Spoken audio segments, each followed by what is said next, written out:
Thanks, Jenna. Bartley Kives from the Winnipeg Free Press joining us this morning to talk about the election. Of course, 5 weeks to go. And now we have the finalized ballot for the mayoral race. Yes, barring anybody withdrawing today, which is the final day for doing that, we have 7 people. We have Brian Bowman, Judy Wasilica-Lees, David Sanders, we have Michelle Fillion, and we have Gord Steeves, and we also have Robert Falcon-Ouellette. We do not have Mike Voyagakis and Hazem Aslan, who did not have enough nomination signatures, valid signatures yesterday, so they didn't make the cut. And Buck Duchesne, this guy registered, didn't even show up to submit his nomination papers. So effectively, we have 7 people running for mayor. We had 4 people running for mayor in 2010. We had 8 people registered that year, but 4 of them didn't show up with enough signatures on nomination day.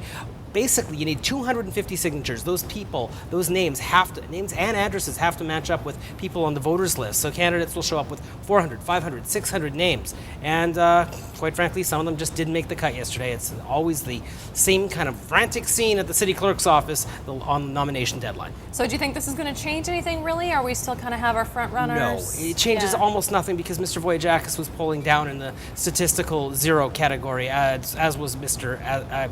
Aslan. So this really changes nothing. We have the same dynamic that we've seen for the last few months set. We have Judy Wasilica-Lees, who is leading the mayoral polls.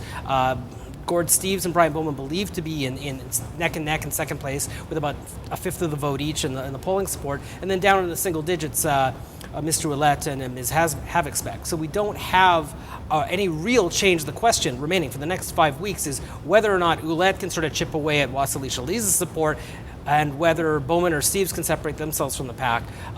Ouellette could possibly play spoiler, the belief that that's where the left side of the vote will go, and on the right, even though Mr. Bowman is really kind of acting like a complete centrist lately, even though he has Conservative Party ties. Interesting. Okay, but aside from the mayoral race, we're going to see a lot of changes within council. We're going to see changes within council no matter what, because 5 out of 16 members of council will be different come October 22nd. Mayor Sam Cates, of course, is not running again. Right. St. Norbert Councillor Justin Swandell, he's not running again. He's had enough of council. He's had enough of politics. St. James Brooklands Councillor Scott Fielding, he's had it after 2 terms. He's probably going to run provincially or federally as a Tory. Daniel Vandal in St. Boniface is going to be running federally in St. Boniface, St. Vital. He's going to be taking on Shelley Glover. And then, of course, Havixbeck is running for mayor, and somebody new will be in Charleswood Tuxedo.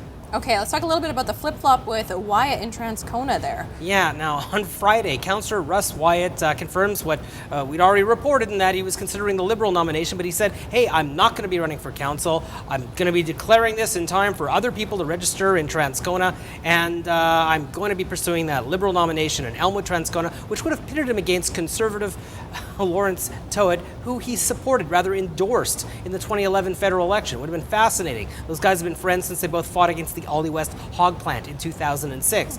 Anyway, yesterday, Wyatt says, you know what? No, I'm actually running for Transcona. I'm not going to pursue that Liberal nomination. I heard from people over the weekend, and even for Russ Wyatt, who is famously mercurial, famously unpredictable, to actually just pull it out at the last second like this is quite almost amusing. So if I'm a Liberal Party member who decided this was a good dance partner for a while, I must be smacking myself upside the head.